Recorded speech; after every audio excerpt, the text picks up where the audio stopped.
2010, 2014, 2018 এবং 2022 সালের বিশ্বকাপে স্পেন, জার্মানি, ফ্রান্স এবং আর্জেন্টিনাকে আগে থেকেই চ্যাম্পিয়ন হিসেবে ঘোষণা করার পর সবকটি মিলে গেছে। শেষ চারবারের পর এবার 2026 বিশ্বকাপেও ইএ স্পোর্টস আগাম ভবিষ্যৎবাণী করেছে।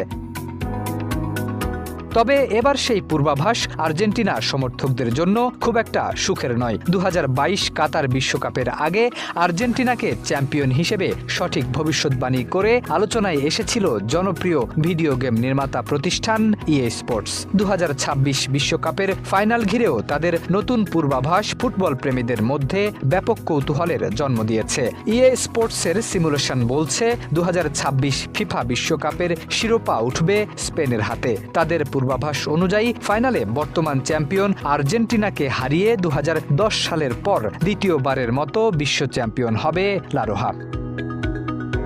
ওঠার পথে প্রথম সেমিফাইনালে ফ্রান্সকে 2-0 গোলে হারিয়েছে স্পেন। অন্যদিকে দ্বিতীয় সেমিফাইনালে ইংল্যান্ডকে 2-1 গোলে পরাজিত করে টানা দ্বিতীয়বারের মতো বিশ্বকাপ ফাইনালের টিকিট নিশ্চিত করেছে আর্জেন্টিনা। ফলে নিউ জার্সির মেটলাইফ স্টেডিয়ামে ফুটবলের দুই পরাশক্তির লড়াই ঘিরে উত্তেজনা এখন তুঙ্গে। সাম্প্রতিক ইএ স্পোর্টসের এই পূর্বাভাস শেষ 4 বিশ্বকাপেই সত্য হয়েছে। তবে সবসময় যে তাদের সিমুলেশন শতভাগ নির্ভুল তা নয়। 2006 বিশ্বকাপে আগে থেকেই ইএ স্পোর্টস চেক প্রজাতন্ত্রকে সম্ভাব্য চ্যাম্পিয়ন হিসেবে দেখিয়েছিল, কিন্তু সেই আসরে দলটি গ্রুপ পর্ব থেকেই বিদায় নেয়। এরপর টানা 4 বিশ্বকাপে তাদের পূর্বাভাস সঠিক প্রমাণিত হয়েছে।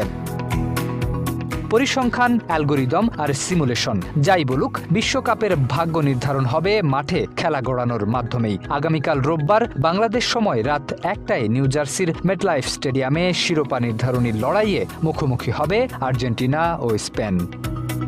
শরীফ উদ্দিন, ইত্তেফাক নিউজ।